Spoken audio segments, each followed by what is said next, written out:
Julio Verne. El eterno Adán. El Sartok Sofra ISR, es decir el doctor, tercer representante masculino de la 101ª generación de la estirpe de los Sofr, caminaba despacio por la calle principal de Basidra, capital de Arsi Tenchu, llamado también el Imperio de los Cuatro Mares. Efectivamente, cuatro mares, el Tubelone o septentrional, el Ebone o austral, el Espone o oriental, y el Merone o occidental, limitaban esta región enorme, de forma muy irregular cuyos puntos extremos, contando según las medidas que el lector conoce, llegaban al cuarto grado de longitud este y el grado 52 de longitud oeste, y al grado 54 norte y el grado 55 sur de latitud. En cuanto a la extensión respectiva de dichos mares, ¿cómo calcularla, siquiera de manera aproximada, si todos se entremezclaban, y un navegante que partiera de cualquiera de sus costas y siempre avanzara, llegaría necesariamente a la costa diametralmente opuesta? Porque en toda la superficie del globo no existía ninguna otra tierra que la de Arsi Tenchu. Sofr caminaba lentamente, en primer lugar porque hacía mucho calor, comenzaba la estación ardiente, y sobre Basidra, ubicada a orillas del Esponechu, o más oriental, a menos de 20 grados al norte de Ecuador, una tremenda catarata de rayos caía del sol, cercano al cenit en ese momento. Pero más aún que el cansancio o el calor, era el peso de sus pensamientos lo que volvía zozobrante el andar de Sofr, el sabio Sartok.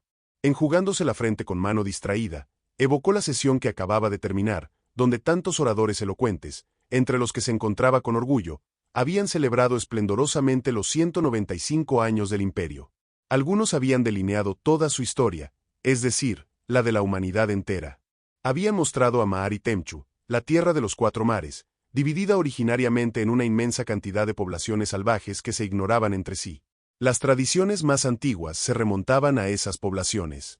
En cuanto a los acontecimientos anteriores, nadie los conocía, y las ciencias naturales apenas empezaban a vislumbrar un tenue resplandor en medio de las impenetrables tinieblas del pasado. En todo caso, aquellas edades remotas escapaban a la crítica histórica cuyos primeros rudimentos estaban compuestos por nociones vagas, todas referidas a las antiguas poblaciones dispersas.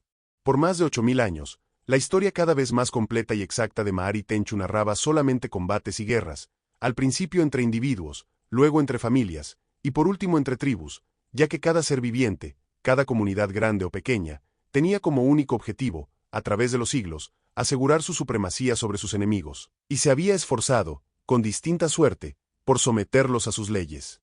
A partir de esos 8000 años, los recuerdos de los hombres se fueron precisando poco a poco. Al principio del segundo de los 4 periodos en que se dividían comúnmente los anales de Maari Tenchu, la leyenda comenzaba a merecer con creciente justicia el calificativo de historia. Además, ya fuera historia o leyenda, la materia de los relatos casi no variaba. Siempre eran masacres o matanza, no ya entre tribus, por cierto, sino entre pueblos, a tal punto que este segundo periodo no era, después de todo, muy diferente del primero.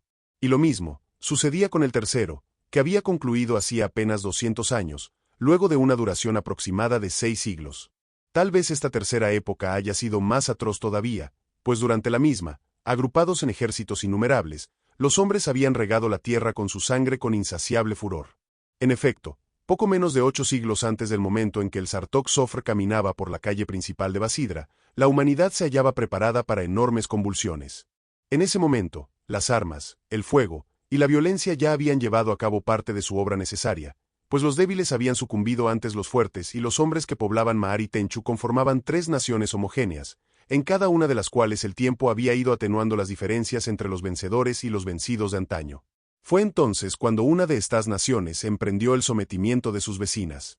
Situados en el centro de Maari Tenchu, los Andart Asamgor, hombres de cara de bronce, pelearon sin piedad para ampliar sus fronteras, dentro de la que se sofocaba su raza ardorosa y prolífica.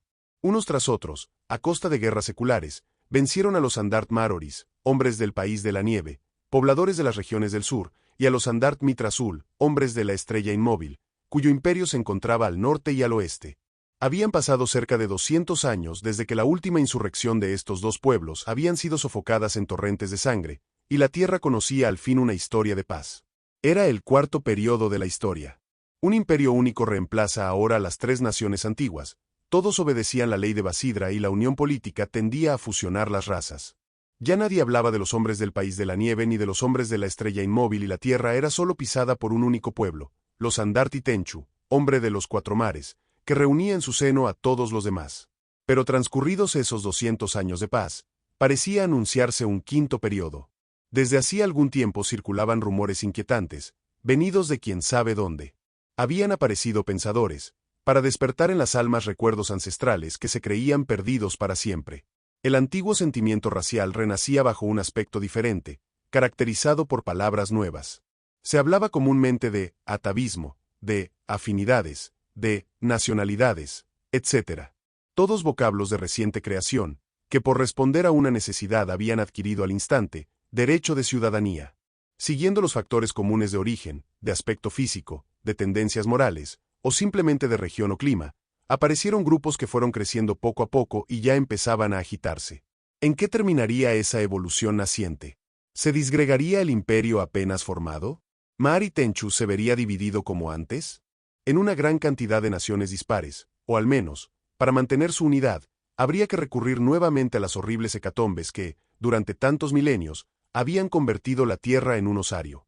Sofra ahuyentó tales pensamientos con un movimiento de cabeza. Ni él ni nadie conocían el porvenir. ¿Por qué entristecerse de antemano ante hechos inciertos? Además, no era el indicado para meditar en esas hipótesis funestas. Era una jornada festiva y había que pensar únicamente en la majestuosa grandeza de Mogarsi, el 12º emperador de Arsi Tenchu, cuyo cetro guiaba el universo hacia su destino glorioso. Por otra parte, no faltaban motivos de regocijo para un Sartog. Aparte del historiador que había trazado los esplendores de Maari Tenchu, una legión de sabios, en ocasión del grandioso aniversario, establecieron, cada uno en su especialidad, el balance del conocimiento humano indicando el punto al que había arribado la humanidad con su esfuerzo secular.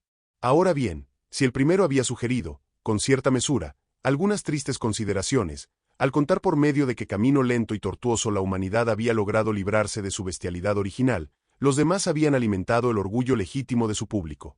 Sí, ciertamente la comparación entre lo que el hombre había sido, desnudo y desarmado sobre la tierra, y lo que era en ese momento, estimulaba la admiración.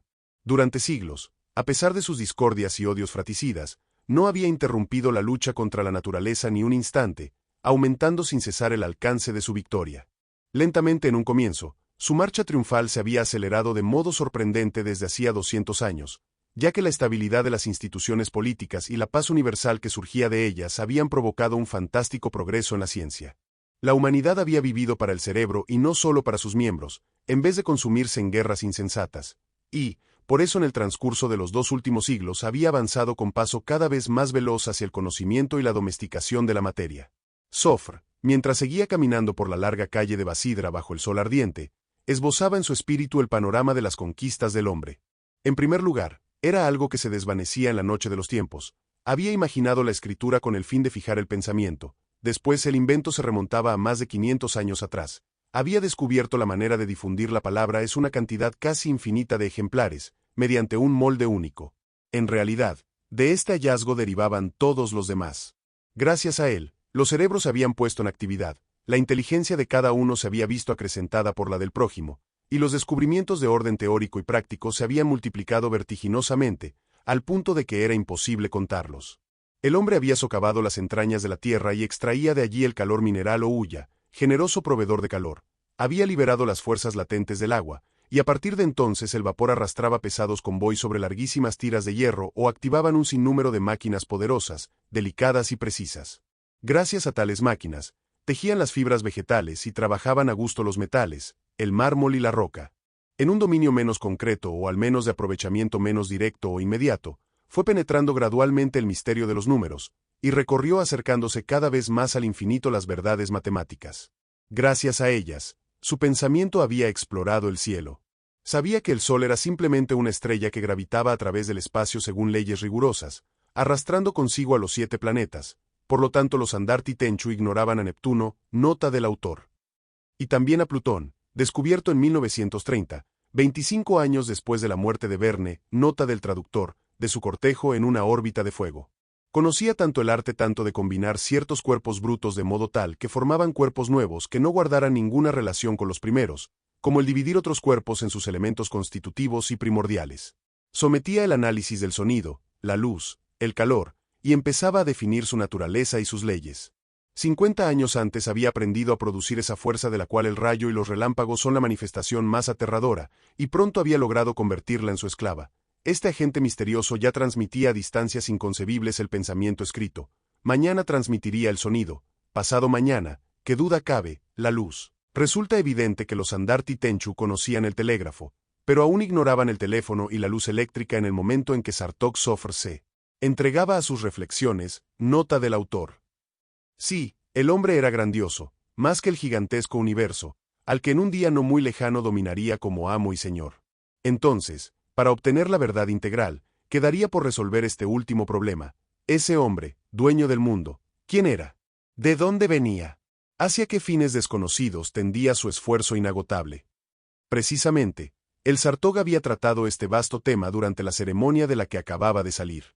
En realidad, no había hecho más que probarlos, porque semejante problema era insoluble en ese momento y sin duda lo seguiría siendo por mucho más tiempo. Sin embargo, algunos resplandores indefinidos comenzaban a iluminar el misterio. ¿No era el Sartok Sofr, acaso, quien había lanzado los resplandores más potentes, cuando interpretando sistemáticamente las pacientes observaciones de sus predecesores y sus propias notas personales, había arribado a su ley de la evolución de la materia viva, ley admitida ahora universalmente y que no encontraba un solo detractor? Esta teoría se sostenía en una base triple. En primer término, sobre la ciencia geológica que, nacida el día mismo en que se excavaron las entrañas del suelo por primera vez, se había ido perfeccionando en relación con el desarrollo de las exploraciones mineras. La corteza del globo se conocía con tal exactitud que se atrevían a establecer su edad en 400.000 años, y la de Maari Temchu en 20.000 años, tal como existía en ese momento.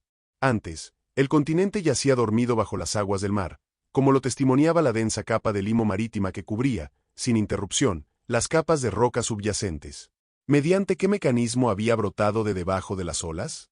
Evidentemente, luego de una contracción del globo al enfriarse. Fuera como fuese en tal sentido, el surgimiento de Maari Temchu debía ser considerado como seguro.